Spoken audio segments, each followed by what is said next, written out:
નમસ્કાર વિદ્યાર્થી મિત્રો, જીપીએસસી દ્વારા જે ક્લાસ 1-2 ઓફિસરની ભરતી થઈ છે એમાં થોડો ફેરફાર હમણાં મારા ધ્યાનમાં આવ્યો, તો એની ચર્ચા કરવા માટે આપણે અહીંયા આગળ આ વિડીયો છે એ બનાવી રહ્યા છે. જેમ કે હાલમાં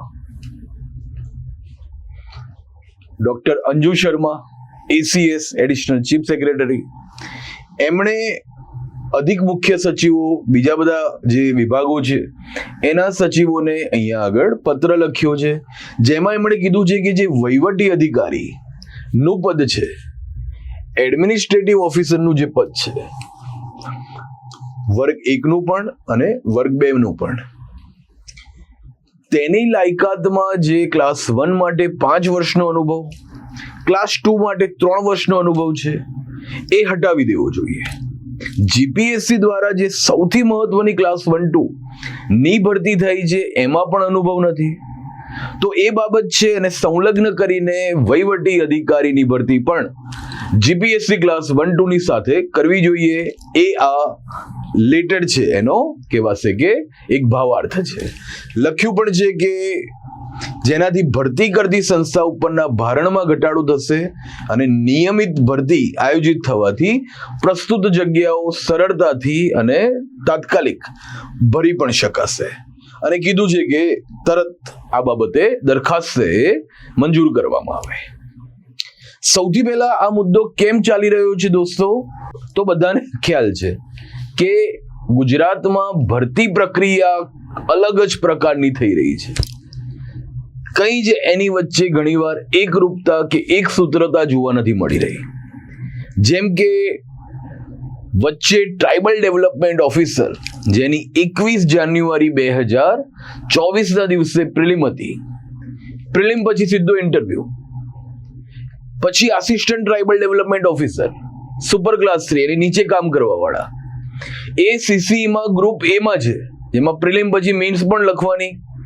તો ક્લાસ 2 બનવા માટે પ્રિલિમ પછી ઇન્ટરવ્યુ, સુપર ક્લાસ 3 બનવા માટે પ્રિલિમ પછી મેઇન્સ લખવાની. તો જેલરની ભરતી સારું પદ કહેવાય, સીધું પ્રિલિમ્સ ઇન્ટરવ્યુ, મેઇન્સ નહીં. ઘણી બધી વહીવટી અધિકારીની ભરતીઓ જે હમણાં ગઈ, ઘણા બધા આપણા વિદ્યાર્થીઓ છે એમાં સફળતા પણ પ્રાપ્ત કરી ચૂક્યા છે. સીધું પ્રિલિમ્સ ઇન્ટરવ્યુ. અહીંયા જીપીએસસી ક્લાસ 1-2 ની ભરતીની અંદર વિદ્યાર્થી પ્રિલિમ, મેઇન્સ અને ઇન્ટરવ્યુ 3 સ્ટેજ પાર કરે છે, ત્યારે ઘણીવાર ક્લાસ 2 બને છે. ક્લાસ 1 ની તો વેકન્સી ઓછી હોય છે, અને અહીંયા ઘણી બધી ક્લાસ 2 ની ભરતી જેની મેં ચર્ચા કરી, સીધું પ્રિલિમ, ઇન્ટરવ્યુ અને સિલેક્શન. ઘણા બધા સમયથી ગુજરાતમાં ભરતી પ્રક્રિયા ખૂબ મોટો મુદ્દો છે અને યુવાનોને ખૂબ એ અસર કરતો મુદ્દો છે. ભારત છે એ યુવાનોનો દેશ છે. ડેમોગ્રાફિક ડિવિડન્ડ, જનસાંખ્યિકી લાભાંશ પ્રાપ્ત કરવા માટે 65% લોકો 35 વર્ષથી ઓછી ઉંમરના છે, એમને સરકારમાં લેવાના છે, એમને સક્ષમ કરવાના છે. ખૂબ મોટો મુદ્દો હતો. આથી બધાને ખ્યાલ હોવો જોઈએ કે ગુજરાત સરકારનું પણ ધ્યાન હતું. ગુજરાતના ઇતિહાસમાં પહેલી વાર ગુજરાત એડમિનિસ્ટ્રેટિવ રિફોર્મ્સ કમિશન બન્યું, ગુજરાત વહીવટી સુધારણા પંચ બન્યું, ગુજરાત પ્રશાસનિક સુધાર આયોગ બન્યું, હસમુખ અઢિયા સાહેબના નેતૃત્વમાં.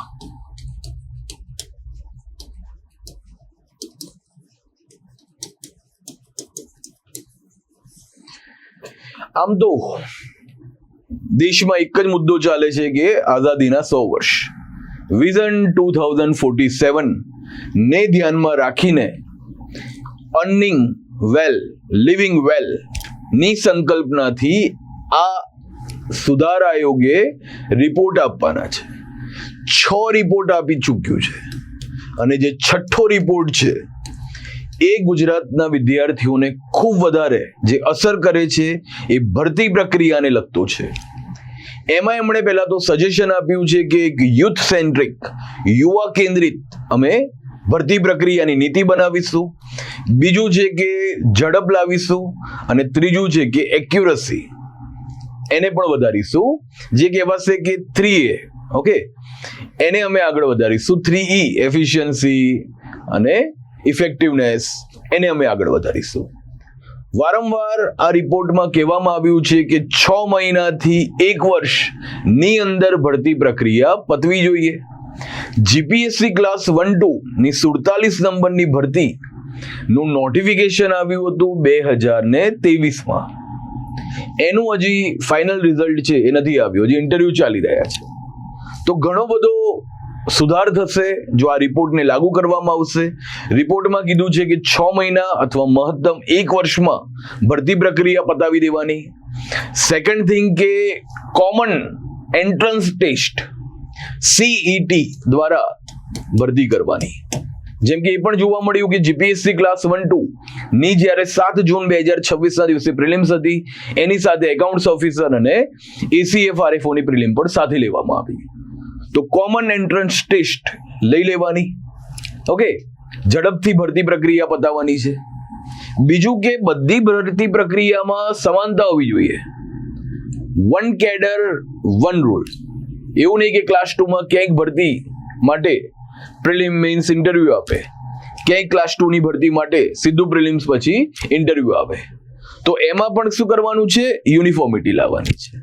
તો એને ધ્યાનમાં રાખીને પણ આ ગઈકાલનો જે આપણે ગઈકાલે મારા ધ્યાનમાં આવ્યો કે જે પત્ર લખવામાં આવ્યો છે એ એને જ સંલગ્ન છે.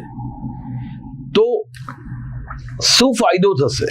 છેલ્લો મુદ્દો આપણે જોઈ લઈએ કે જે હાલની વ્યવસ્થા છે એમાં અલગ વિભાગ અલગ ભરતી નિયમ છે. ઓકે, તમામ વિભાગ માટે નવી વ્યવસ્થામાં સમાન નિયમ થઈ જશે, જેની મેં ચર્ચા કરી.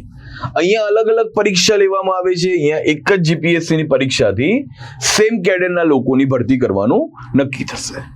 અહીંયા આગળ અનુભવ ફરજિયાત હતો. મેં કીધું કે ક્લાસ 1-2 માં અનુભવ નથી, પછી ક્લાસ 1-2 એડમિનિસ્ટ્રેટિવ ઓફિસરમાં 5 વર્ષ 3 વર્ષનો અનુભવ. કોઈ જ લોજિક નથી બેસતો, કોઈ તાર્કિકતા નથી બેસતી. અહીંયા આગળ છે અનુભવની શરત દૂર. પહેલા આ બધા મુદ્દામાં ભરતીમાં વિલંબ થતો હતો, હવે ઝડપી ભરતી થશે. અહીંયા ઓછી જગ્યાએ અલગ પ્રક્રિયા કરવી પડતી હતી, અહીંયા સંયુક્ત ભરતી પ્રક્રિયા કરવી પડશે. નાની નાની ભરતીઓ તમે ઘણીવાર જીપીએસસીના કેલેન્ડરમાં અથવા નોટિફિકેશનમાં જુઓ, 8 જગ્યા ને 9 જગ્યા ને બધાનું પેપર લેવાનું, પછી ઇન્ટરવ્યુ ગોઠવવાનું. એના બદલે સંયુક્ત ભરતી પ્રક્રિયા કરવાની. આ પ્રક્રિયામાં ભરતી ખર્ચ વધુ થતો હતો. અહીંયા પ્રક્રિયા વધુ કાર્યક્ષમ થશે અને ભરતી ખર્ચ છે એ ઘટશે. તો જીપીએસસી દ્વારા જે પરીક્ષાઓ લેવાઈ છે એમાં ખૂબ મોટો આ ફેરફાર થયો ગણાય, જેના કારણે આપણે એવું માની શકીએ કે ભવિષ્યમાં ભરતી પ્રક્રિયા છે એમાં ધરમૂળથી સુધારા આવશે અને એનો લાભ વિદ્યાર્થીઓને પણ મળે. એ સૌથી વધારે જરૂરી છે. અને સૌથી મહત્વની બાબત કે ખૂબ હાલમાં ભરતી પ્રક્રિયામાં અલગ જ પ્રકારનો એટીટ્યુડ જોવા મળે છે.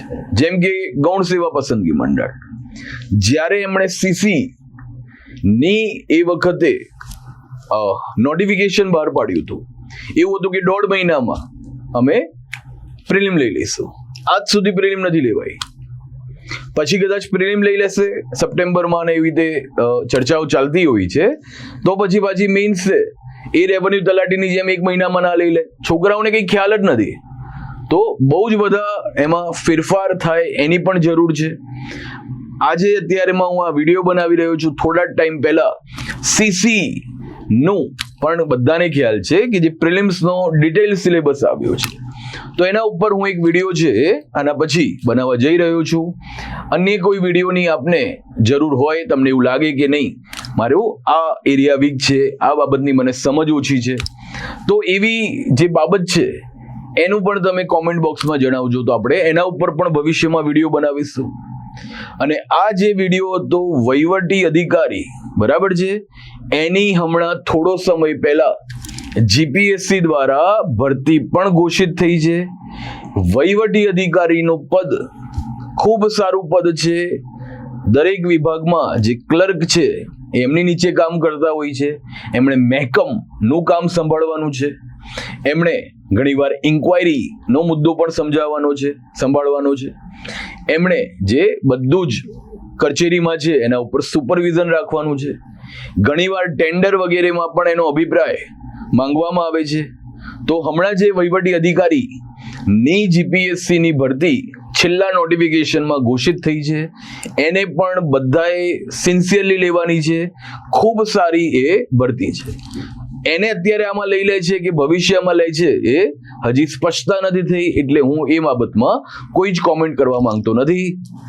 જય હિન્દ, જય ભારત, જય જય ગરવી ગુજરાત. Thank you.